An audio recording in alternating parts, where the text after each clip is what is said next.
अपना अपना स्थान ग्रहण कर लें।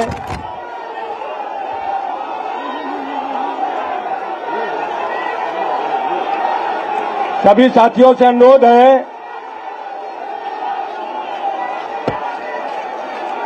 कि आप लोग अपने अपने स्थान पर बैठने का कष्ट करें।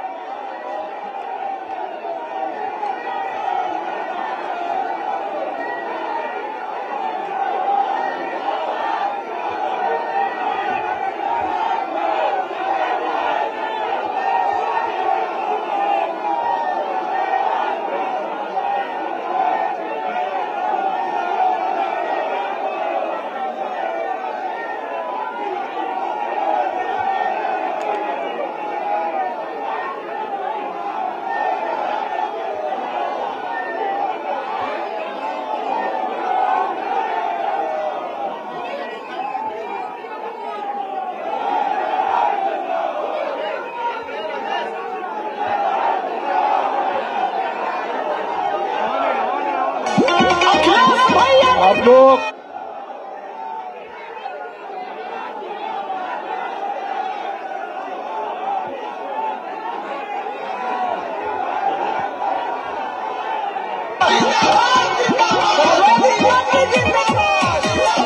ये संत कबीर नगर के जिलाध्यक्ष जी जहाँ हो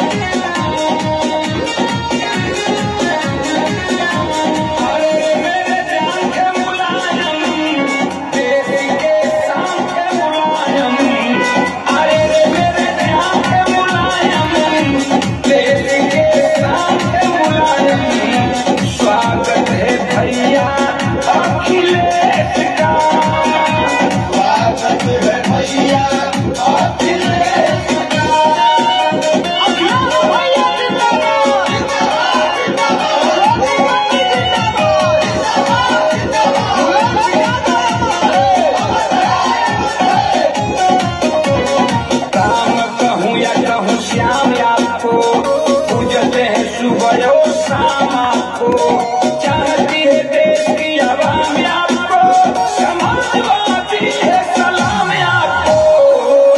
मेरे भगवान के मुलायम, दिल के अरमान के मुलायम, मेरे भगवान के मुलायम, दिल के अरमान के मुलायम।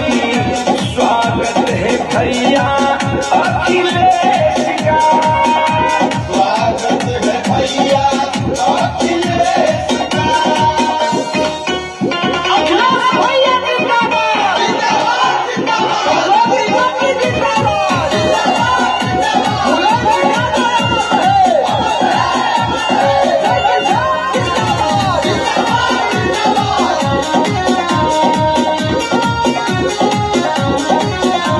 समाजवादियों के लगाम आप है, जनहित में खड़ा सुबह शाम आप है, हिंदू मुसलमान के जुबान आप है, पीर लोरी के खानदान आप है। अरे रे मेरे जान के मुलायम, देश के शान के मुलायम, अरे रे मेरे जान के मुलायम, देश के शान के मुलायम। स्वागत है भैया अखिलेश का, स्वागत है भैया अखिलेश का। कृपया आप लोग अपना अपना स्थान ग्रहण कर लें। सभी लोग अपना अपना स्थान ग्रहण कर लें। सभी भाइयों से अनुरोध है कि वो लोग अपनी सीट पर बैठ जाएं। पीछे भी, आपके पीछे भी लोग हैं, कृपया बीच में जो कुर्सियां हैं इन पर बीच में मत खड़े हों। साथियों, अब ये सुनिए, आप बैठ जाइए। साथियों, बहुत ही खुशी के साथ मैं सूचित कर रहा हूं मीडिया के भाइयों के सामने कि आज समाजवादी पार्टी के राष्ट्रीय अध्यक्ष माननीय श्री अखिलेश यादव की बढ़ती हुई लोकप्रियता पर बहुत बड़ी संख्या पर विभिन्न दलों के लोग आज समाजवादी पार्टी में शामिल होने आए हैं। मैं शामिल होने आए हुए सभी नेताओं और उनके समर्थकों का इस लोहिया सभागार में समाजवादी पार्टी उत्तर प्रदेश की तरफ से स्वागत करता हूं। और वो आप लोग शांति बनाए रखेंगे, क्योंकि मीडिया है, हमको सूची आपकी पढ़नी है। मैं इस शामिल होने की श्रृंखला में सूचित कर रहा हूं, डॉक्टर सीताराम राजपूत भारतीय जनता पार्टी छोड़कर समाजवादी पार्टी में बड़ी तादाद पर अपने समर्थकों के साथ आज समाजवादी पार्टी में शामिल हो रहे हैं। डॉक्टर सीताराम राजपूत भारतीय जनता पार्टी छोड़कर वीरांगना अवंतीबाई लोधी महासभा के राष्ट्रीय अध्यक्ष हैं। दूसरे हैं आरएलडी के राष्ट्रीय उपाध्यक्ष रहे श्री लतेश बिधूड़ी साहब, वो भी अपने सैकड़ों समर्थकों के साथ आज शामिल होने आए हैं। तीसरे हैं स्वर्गीय शाकिर अली साहब, पूर्व मंत्री, पत्थर देवा के सुपुत्र परवेज आलम साहब अपने समर्थकों के साथ समाजवादी पार्टी में शामिल होने आए हैं। श्री परवेज आलम साहब पत्थर देवा।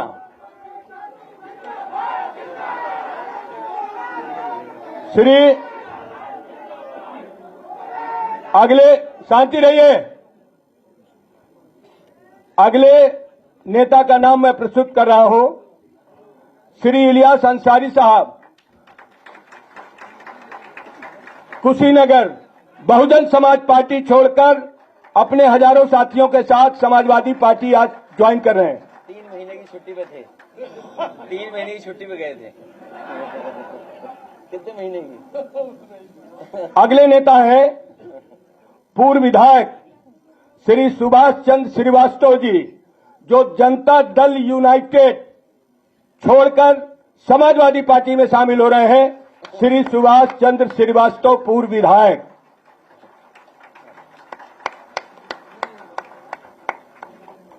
अगला नाम है श्री तिलक चंद वर्मा, बालामऊ हरदोई, बहुजन समाज पार्टी छोड़कर सैकड़ों की तादाद में अपने समर्थकों के साथ आज समाजवादी पार्टी में शामिल हो रहे हैं। श्री तिलक चंद वर्मा जी। पूर्व विधायक औरैया जिले के पूर्व विधायक श्री मदन गौतम अपने हजारों साथियों के साथ समाजवादी पार्टी में शामिल हो रहे हैं। पूर्व विधायक श्री मदन गौतम जी। और आपके सामने मुझे नाम प्रस्तुत करने में खुशी हो रही है, स्वर्गीय भालचंद्र यादव के सुपुत्र सुबोध यादव। सुबोध यादव अपने साथियों सहित समाजवादी पार्टी में शामिल होने आए हैं। हम उन सबका समाजवादी पार्टी में स्वागत करते हैं। आप सभी से यह अनुरोध है, समय भी काफी हो गया है। हमारे आप सबके नेता, इस देश के नौजवानों के नेता, किसानों के नेता, गरीबों के नेता आदरणीय अखिलेश यादव जी हैं। आप सबकी तरफ से मैं चाहता हूं उनका भी जोरदार तालियों से आप स्वागत करें।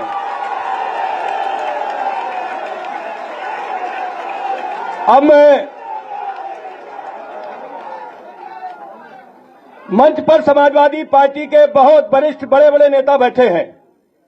मैं आप सबसे अनुरोध करता हूं कि मीडिया पत्रकार भाई हैं, ये शामिल होने की घोषणाएं मैंने की है, उनकी सूची लंबी है और वो सूची सुबोध यादव जी की हजारों में है, लेकिन वो सूची डॉक्टर सीताराम जी, लतेश बिधूड़ी जी, वसीम राजा जी, श्री परवेज आलम साहब, इलियास अंसारी जी, सुभाष चंद्र श्रीवास्तव जी, तिलक चंद वर्मा जी, मदन गौतम जी, इनकी भी सूची बड़ी लंबी है। वो सूची मैं मीडिया के सामने जरूर प्रस्तुत कर दूंगा। इसलिए समय बिना गंवाए मैं अनुरोध करता हूं श्री सुभाष चंद्र श्रीवास्तव पूर्व विधायक जी से वो हमें संक्षिप्त शब्दों में मीडिया भाइयों के सामने अपनी बात रखें। पूर्व विधायक सुभाष चंद्र श्रीवास्तव।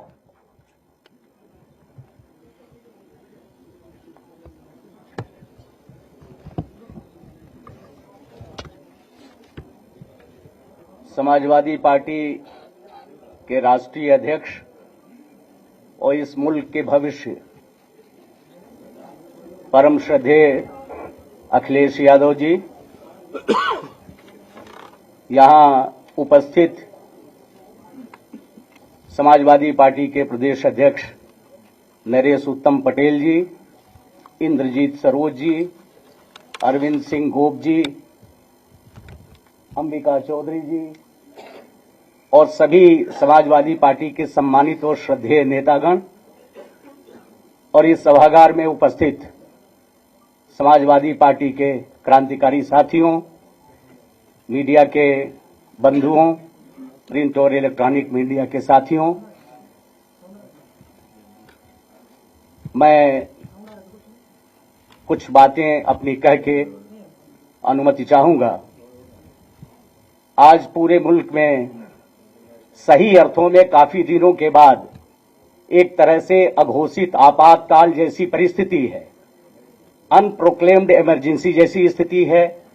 लोकतांत्रिक संस्थाओं पर हमले हो रहे हैं, संवैधानिक संस्थाओं की गरिमा चौपट हो रही है और 2024 का जो चुनाव सन्निकट है, हम पूरी तरह से इस बात से सहमत हैं कि माननीय अखिलेश जी जो ये कहते हैं कि जो पौराणिक गाथा हमारे वहां है कि यहां समुद्र मंथन हुआ था, तो इनका ये कहना है कि 2024 का जो लोकसभा का चुनाव है वो सही अर्थों में संविधान का मंथन का है। ये 2024 इस मुल्क के मुस्तकबिल को तय करेगा। इस मुल्क में लोकशाही रहेगी, जमहूरियत रहेगी कि नहीं रहेगी, ये 2024 के चुनाव का परिणाम तय करेगा। तो मैं आपसे कहना चाहता हूं कि जो लोग इस देश में जागरूक हैं, जो नागरिक जो 70-75 वर्षों के आजादी के बाद के दिनों में जिन्होंने तमाम अधिकार अर्जित किए थे, आज वो अर्जित जो उनके जनाधिकार है वो खतरे में हैं, वो सभी खत्म किए जा रहे हैं। और कोई लंबी बात मैं नहीं कहना चाहता, मैं इतनी जरूर कहना चाहता हूं कि आज जो विवेकवान लोग हैं उनको माननीय अखिलेश जी की अपील को पूरी शिद्दत से लेनी चाहिए और संविधान मंथन के इस अभियान में उनको खड़ा होना चाहिए समाजवादी पार्टी के साथ। इस देश में लोकशाही रहेगी, इस देश में जमहूरियत रहेगी, तो इस देश में अकलियत हो, पिछड़ा हो, मजलूम हो, डाउन ट्रॉडन हो, उसके हकों की रक्षा होगी।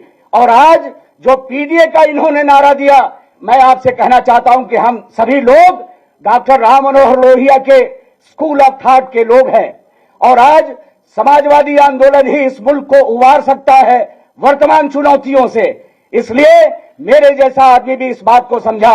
मैं आपसे कहना चाहता हूं कि मैं 13वीं विधानसभा में जनता दल विधानमंडल का नेता रहा और पूरे संपूर्ण यहां लोग जानते हैं कि मैं एक ऐसा व्यक्ति था कि हमारे साथ निर्वाचित जितने विधायक थे सब दल बदल करके मौका पाके मंत्री हो गए और जनता दल के 100 को ढोने वाला मुझे छोड़ के कोई सदन में नहीं बचा। आज मैं आपसे कहना चाहता हूं, उसी संकल्प के बदौलत आप सभी के बीच में मैं इसे उद्घोषित करना चाहता हूं कि हमारा संपूर्ण जीवन समाजवादी आंदोलन को खाद पानी देने में लगेगा, अखिलेश जी को स्थापित करने में लगेगा। अखिलेश जी के सामर्थ्य में वृद्धि के लिए जो मेरे पास सर्वोत्तम है सबकी आहुति मैं दूंगा। आपको बहुत बहुत धन्यवाद। अब मैं अनुरोध करता हूं माननीय राष्ट्रीय अध्यक्ष श्री अखिलेश यादव जी से कि वो अपनी बात रखें। आदरणीय अखिलेश यादव जी।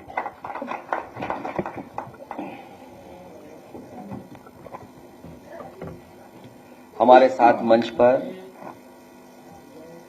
समाजवादी पार्टी के प्रदेश के अध्यक्ष, हमारे साथ बैठे समाजवादी पार्टी के राष्ट्रीय महासचिव इंद्रित सरोज जी, समाजवादी पार्टी के नेता राष्ट्रीय सचिव अरविंद सिंह गोप जी,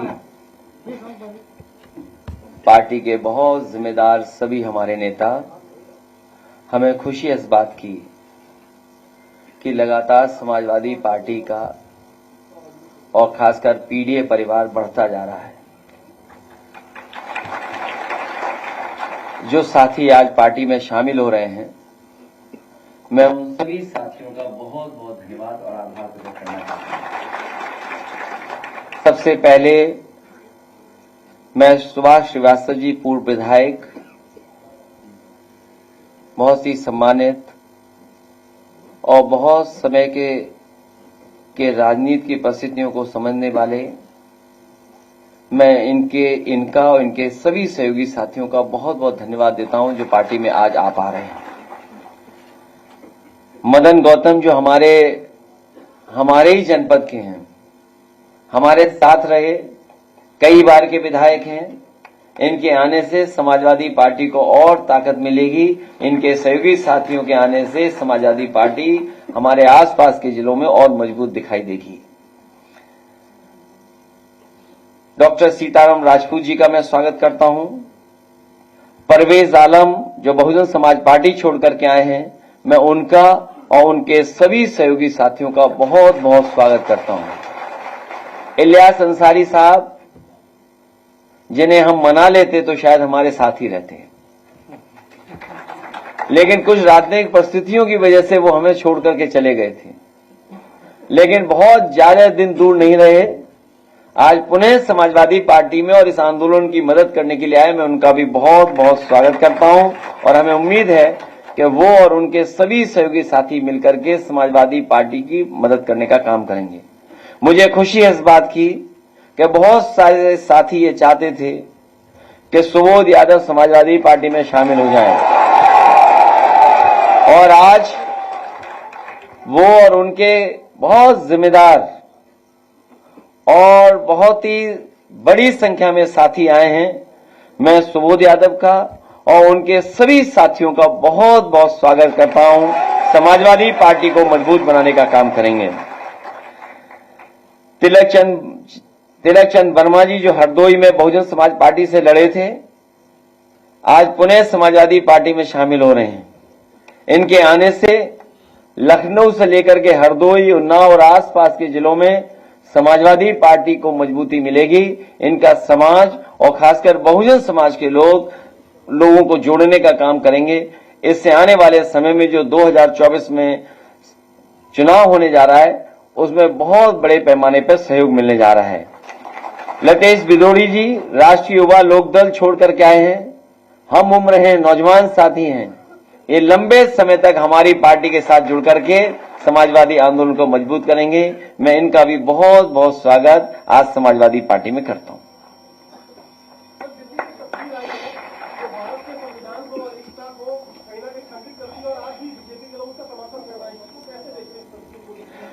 मैंने तस्वीर नहीं देखी, लेकिन अभी पूर्व विधायक सुभाष श्रीवास्तव जी जो बात कह रहे थे कि ये संविधान बचाने का चुनाव है, लोकतंत्र बचाने का चुनाव है, आरक्षण बचाने का चुनाव है, अपना सम्मान बचाने का चुनाव है। और अगर हम कहें कि अपनी आजादी बचाने का चुनाव है, तो जिस तरीके से कभी मंथन हुआ था, ये समुद्र मंथन की बात जो हुई है कभी, ये संविधान मंथन का समय है। एक तरफ वो लोग हैं जो संविधान की रक्षा करना चाहते हैं, दूसरी तरफ वो लोग हैं जो संविधान को खत्म करना चाहते हैं।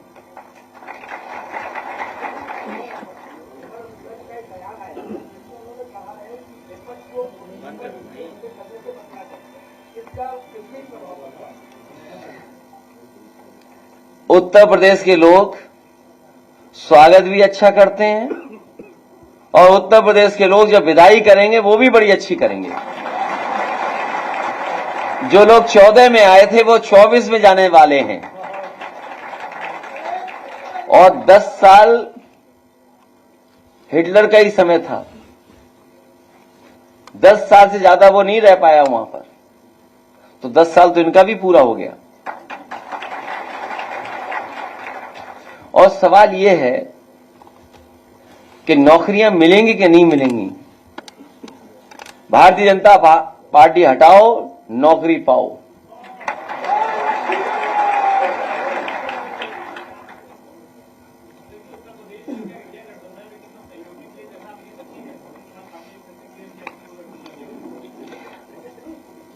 जिसका दाना उसका गाना। प्रेस के लोग आप भी बचिए।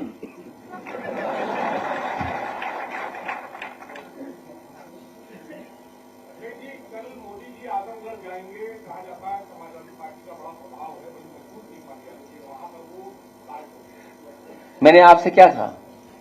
उत्तर प्रदेश की जनता स्वागत भी अच्छा करती है और विदाई भी अच्छा करती है।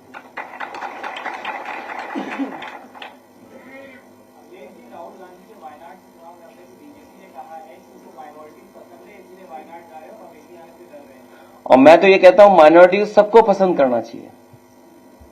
जो कमजोर हो, जिसके साथ अन्याय हो रहा हो, उसके साथ खड़ा होना चाहिए सबको। और प्रेस के साथियों, आपको भी खड़ा होना चाहिए। कल आप कमजोर होगे तो आपके साथ कौन खड़ा होगा? जब आपके लोग जेल जाते हैं तो समाजवादी लोग खड़े होते हैं आपके साथ। आप भी हम लोगों के साथ खड़े होइए।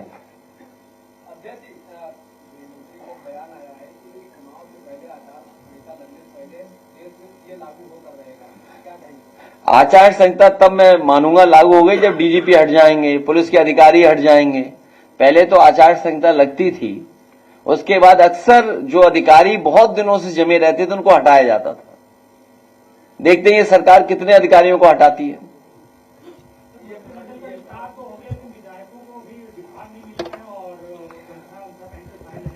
जब तक विभाग मिलेगा और प्रमुख सचिव को अपॉइंट कराएंगे तब तक चुनाव आ जाएगा।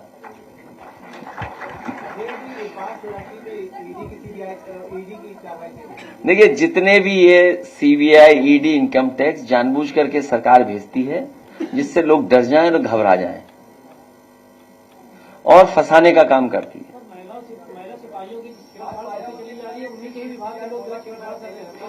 ये एक लंबी सूची है।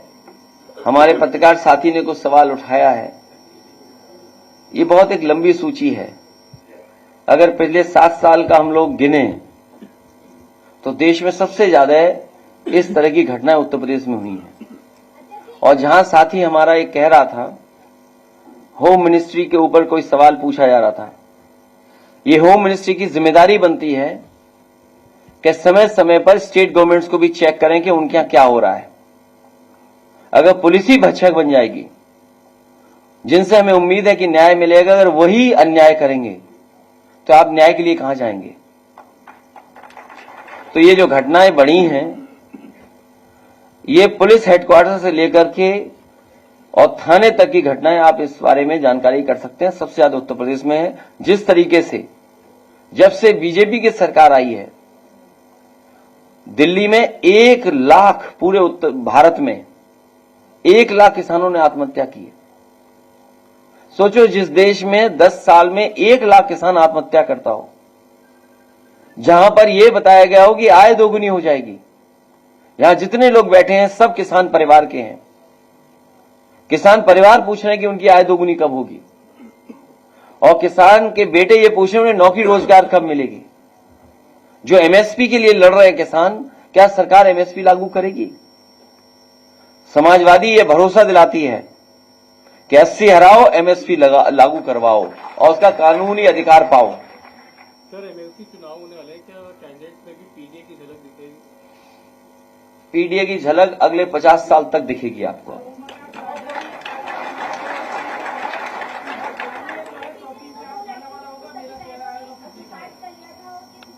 वो गंभीर मामला है जहां 2 बहनों ने आत्महत्या की और पिता ने भी जान दे दी। ये बहुत गंभीर विषय है।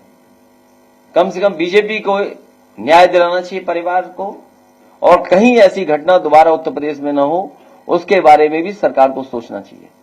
जो लोग जीरो टॉलरेंस की बात कर रहे थे, उनका कानून व्यवस्था उत्तर प्रदेश में जीरो हो चुका है।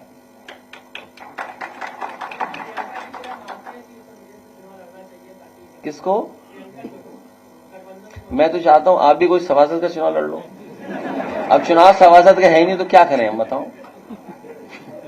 ये कोई बात हुई? अरे किसी लीडर और पॉलिटिकल पार्टी तय करेगी, हम क्यों तय करेंगे? अब हम कहेंगे मुख्यमंत्री जी को चुनाव लड़ना चाहिए, ये कोई बात हुई? अब मुख्यमंत्री जी अगर लड़ना चाहे तो बताओ।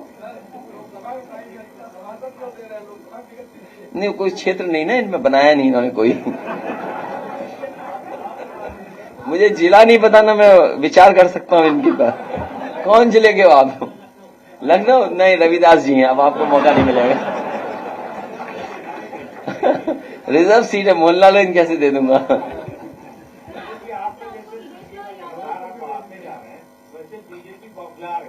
तो आपके भी चैनल में पी है। बीजेपी अभी और घबराएगी, इसलिए घबराएगी क्योंकि पीडीए का हक और अधिकार छीने इन्होंने। आप बताइए, वाइस चांसलर के अपॉइंटमेंट्स हुए हैं, पीडीए कितना है उसमें? जो वाइस चांसलर के अपॉइंटमेंट हुए हैं उसमें पीडीए कितना है? और हमारे ये साथी अलग अलग जिले के यहां बैठे हैं। कभी गवर्नर हाउस से ये सवाल उठता था कि कौन पोस्ट हुआ है, कितने पोस्ट हुए हैं। कई जिले ऐसे हैं जिनमें एक भी पीडीए का अधिकारी कभी पोस्ट नहीं हुआ टॉप पोस्ट में। कई जिले ऐसे हैं जिसमें पीडीए का बड़ी पोस्टिंग पाया ही नहीं। तो ये तो केवल एक बात बता रहा हूं मैं आपको कि यूनिवर्सिटियों में जो अपॉइंटमेंट हुए 34 में पीडीए है ही नहीं कहीं, केवल 4 पीडीए। और उन्होंने जिनको अपॉइंट किया है, अगर वाइस चांसलर अपॉइंट हो गए तो उन्होंने किसको अपॉइंट किया है, उसकी सूची सरकार नहीं दे रही है। जो लोग 46 में 56 कहते थे, 46 में 56, उन्हें सूची देनी चाहिए कि नहीं देनी चाहिए?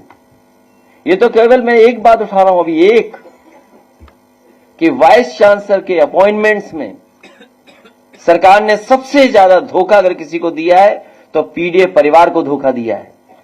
क्या वो 69,000 के बच्चे किस मंत्री के घर नहीं गए बताओ?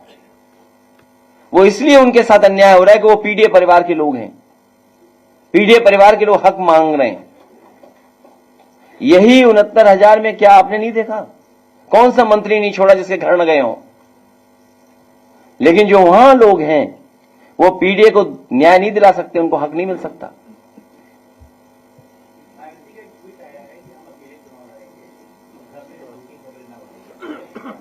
मैं उनको बहुत धन्यवाद देता हूं।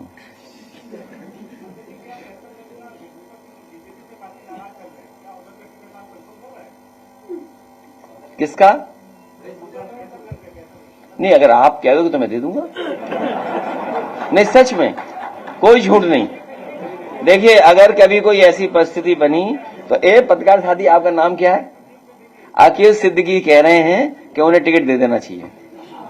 हम आपकी बात मानेंगे, हम आपकी बात मान लेंगे।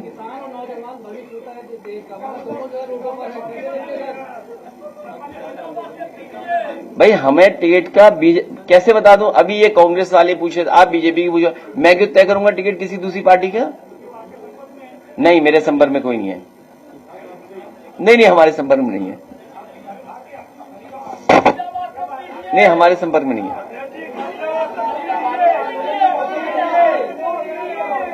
हैं? बहुत जल्दी आ जाएगी, बहुत जल्दी आ जाएगी, बहुत जल्दी आ जाएगी, बहुत जल्दी आ जाएगी। वो भी बहुत जल्दी दे देंगे।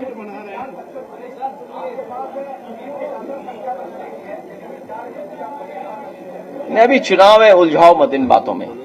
चुनाव है, अभी चुनाव में जाने दो। बड़ा लोकसभा का चुनाव है, ये लड़ाई बाद में लड़ी जाएगी।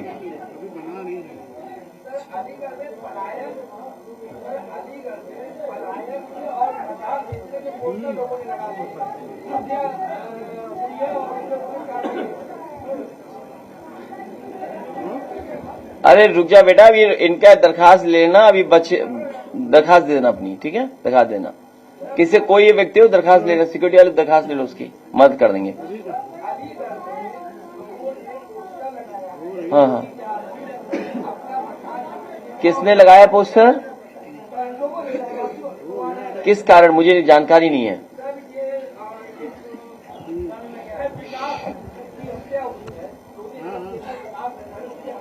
ये हमें जानते होंगे, हमारे कुछ अलीगढ़ के लोग बैठे हैं, वो जानते होंगे बात को। पुलिस कहां कार्रवाई कर रही है? पैसा दे दो कार्रवाई कर देगी पुलिस। ये कोई नई बात बता रहे हो क्या आप ये बताइए, बलिया में अंबिका चौधरी जी बैठे हैं यहां पर, एक व्यापारी ने लाइव अपनी जान दे दी, याद है आपको? कुछ सूदखोरों से उसने पैसा लिया था, और जब पैसा नहीं दे पाया, कुछ दे दिया कुछ नहीं दे पाया, उसका भी उसने वादा कर दिया, उसकी जमीन घर मकान लिखाना चाहते थे, मजबूरी में वो लाइव आकर के उसने अपनी जान दी, याद है? हाँ, जबरदस्ती लिखवाया, उसके घर मकान ले लिया, जिसके कारण उसे अपनी जान देनी पड़ गई। अभी इलाहाबाद में मैंने सुना है, इलाहाबाद की घटना है, एक यादव परिवार जिसने कुछ पैसा लिया था, पैसा वापस कर दिया, कुछ बचा था उस पर इतना इंटरेस्ट लगा दिया, इतना इंटरेस्ट लगा दिया और इतना अपमानित किया, वो घर जाकर के उसने फांसी लगा ली। और थाना और पुलिस मदद उसकी कर रहा जो हत्यारा है, जिसकी वजह से हत्या हुई है। तो ये कोई नई बात बता रहे हो आप? पूरी पुलिस पैसा ले रही है, ये बात मुझे बोलना चाहिए। इतना करप्ट, इतनी करप्ट पुलिस कभी नहीं हुई होगी, और इतना करप्शन उत्तर प्रदेश में कभी नहीं हुआ होगा जितना भारतीय जनता पार्टी की सरकार में चल रहा है। क्या आप कल्पना कर सकते हैं लखनऊ में सड़क में कितना गहरा गड्ढा हो गया था? बताइए आप तो देखने गए होंगे, कितना कितना है हैं? नहीं, कितना गहरा गड्ढा था। वो तो गाड़ी बच गई, उसने ब्रेक टाइम से लगा लिए। नहीं, वो गाड़ी यूं लटकी हुई थी, याद कीजिए आप। हाँ, और आप सोचिए, एक अखबार ने लिखा अंग्रेजी में, हाँ शायद मुख्यमंत्री जी अंग्रेजी नहीं पढ़ते होंगे, उस अखबार ने लिखा कि sinking roads indicates stinking corruption. सोचिए आप, एक अंग्रेजी अखबार प्रतिष्ठित लखनऊ का लिख रहा है कि इसलिए हो रहा है क्योंकि भ्रष्टाचार है। अब मुख्यमंत्री जी ने नहीं पढ़ा होगा क्योंकि अंग्रेजी में अखबार ने लिखा था। ये बात मैं नहीं कह रहा हूं, ये अखबार कह रहा है, और आप में से साथी बैठे होंगे, उन्हीं के अखबार की खबर पढ़ रहा हूं मैं। तो सोचो, लखनऊ में इतने गहरे गड्ढे हो रहे हो, पूरे उत्तर प्रदेश में गड्ढे गड्ढे कर दिए सरकार ने। और कब? जब 40,000 करोड़ से ज्यादा गड्ढा मुक्ति में पैसा खर्च किया है सरकार ने, 40,000 करोड़ से ज्यादा, सोचिए आप। और दूसरों की ईडी सीबीआई, ये पूछ रहा था हमारा पत्रकार साथी, ईडी सीबीआई इनकम टैक्स, कभी कभी कुछ विभाग हटा देने चाहिए, हमेशा के लिए खत्म कर देने चाहिए।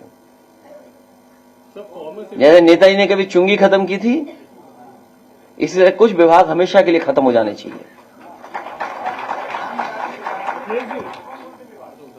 वो सरकार में लाओ तो बताएंगे,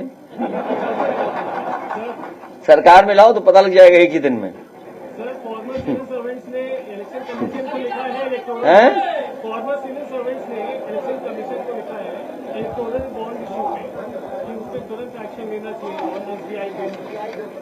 किसमें?